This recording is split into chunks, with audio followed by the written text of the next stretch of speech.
Hello, Internet. How the f are ya? I hope you've been well. I've been better, I gotta say. Why, you may ask, haunted little ghost boy on your choice of screen? Well, because I've got this problem. It's a little embarrassing, actually, and I'm not quite sure how to explain it, but damn it, I'm gonna try. Shockingly, it's Dexter related, and it's a little something I like to call the Kyle Butler problem. TM. That means copyright, I guess. Now, before I trauma dump on you folks, I just want to say, welcome to my channel. If you're new here, consider subscribing. Consider liking the video if you do, and if you love Dexter and all things dark and twisted, definitely leave a comment. If you don't, I'll know. I have all your IP addresses on file. Don't ask me how, my dad works at YouTube. I'm kidding, I barely know the guy. Alright, enough of that. I said I wouldn't trauma dump on you guys, and I'm doing it anyways. Thank you guys for tuning in. Now, without further ado, let's get down to business.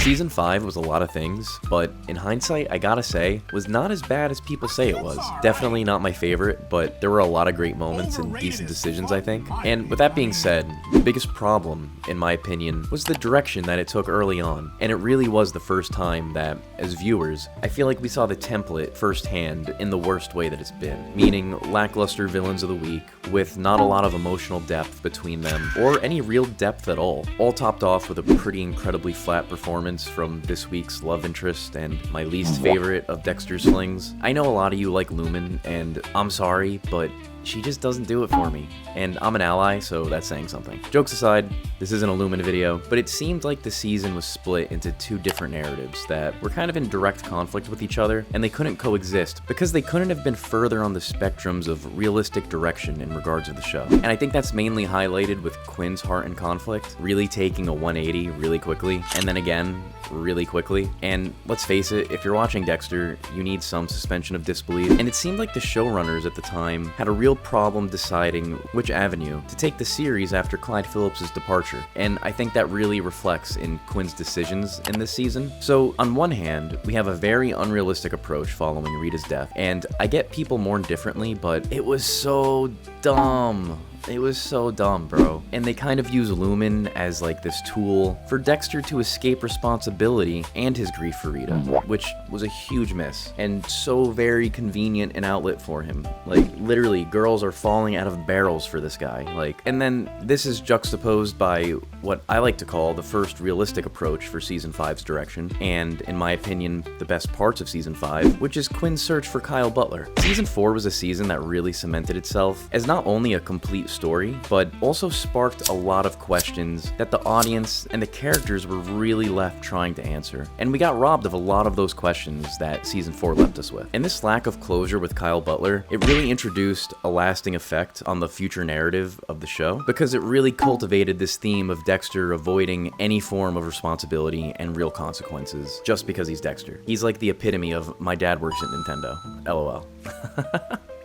And I don't know about you, but my suspension of disbelief can only take me so far, because in the grand scheme of things, once that sketch of Dexter as Kyle Butler started circulating, that totally should have been it for Dexter. At that point, all of the not so little coincidences should have really started sparking some questions in like the entire cast of Miami Metro. And I feel like we really got robbed of a cat and mouse game between Dexter and the entire Miami Metro team. Kind of like Season 2, but this time they had the opportunity for everyone to kind of like start becoming open to the idea that Dexter's dirty, and I feel like they would have been openly investigating him, and it would have been Dexter just openly outsmarting them. Kind of like a rehash of Dokes, but this time it's the whole department. I guess what I'm really trying to say here is Kyle Butler was the missing endgame piece that really just got forgotten about at some point. Like, in every season, Dexter inserts himself into the lives of the villain, not very subtly at all, and it's usually always picked up on, and no one seems to give a shit about it. There's countless examples in seasons prior and after, but to keep it to this season, he's involved with Jordan Chase. Jordan Chase kills Emily. Dexter had Vince print her mugshot before that, and like, if Masuka was on the crime scene, he's not an idiot.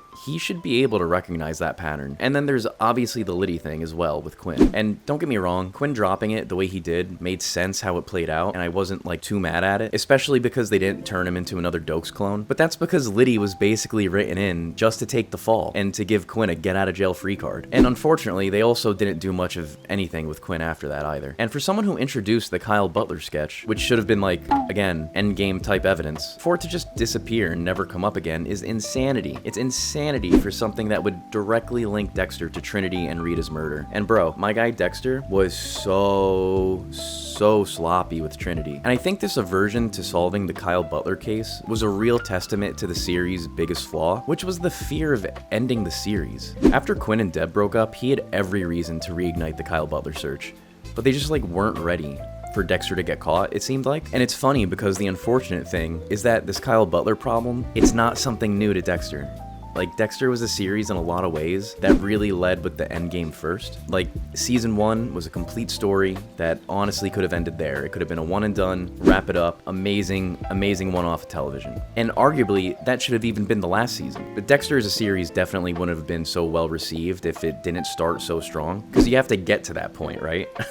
And if they blow all their load in the beginning, if they're just gonna throw it towards the end, what do they have to start with? Season 2 gave him every out possible to be a fulfilling ending as well, or at least something to lead to a fulfilling ending. You know, there were glimpses of them introducing a satisfying way of Dexter getting caught that really felt organic and earned.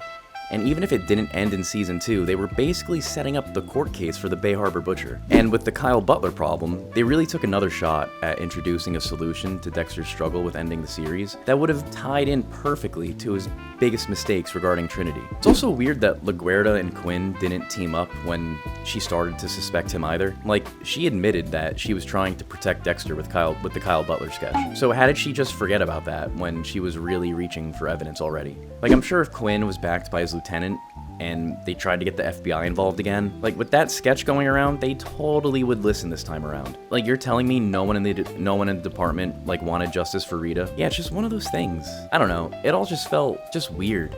Like, all the pieces were there, and it seemed like all the characters at this point in the show really started to feign ignorance to this guy, like, no matter what. You know, that propels a lot of theories, honestly, about whether some characters did know or not. Like, people always are talking about if Quinn knew or if Masuka knew. But to be completely honest, there really wasn't enough to play into those threads with what was given to us in the series. Like, even though they really seem obvious to us, it really sparks some more believability issues, because as viewers, you start to think, well, obviously Masuka knew, but they really go out of their way to paint a picture that no one knew, and the signs were so painfully obvious. I'd love for the Kyle Butler thing to make a reappearance, to be honest with you, but unfortunately, it's too little too late, I think. I think our best bet was Batista going through the old case files before he went to New York, and we all know how that ended up, so maybe in another world, maybe another lifetime, we get justice for Rita, who knows?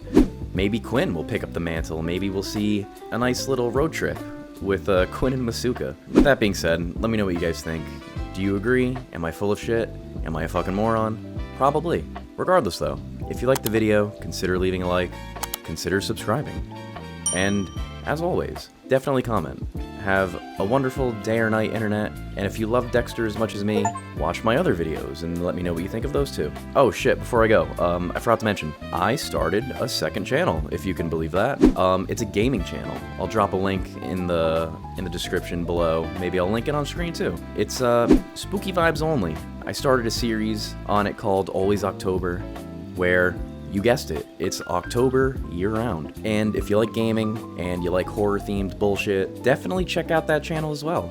I just did a video on No I'm Not Human. Gonna play that out. Might tackle some Resident Evil or something like that. We'll see. We'll see how it goes. Alright, no more shameless plugs. I love you all. Have a wonderful day or night, and thank you for tuning in. What the fuck was that?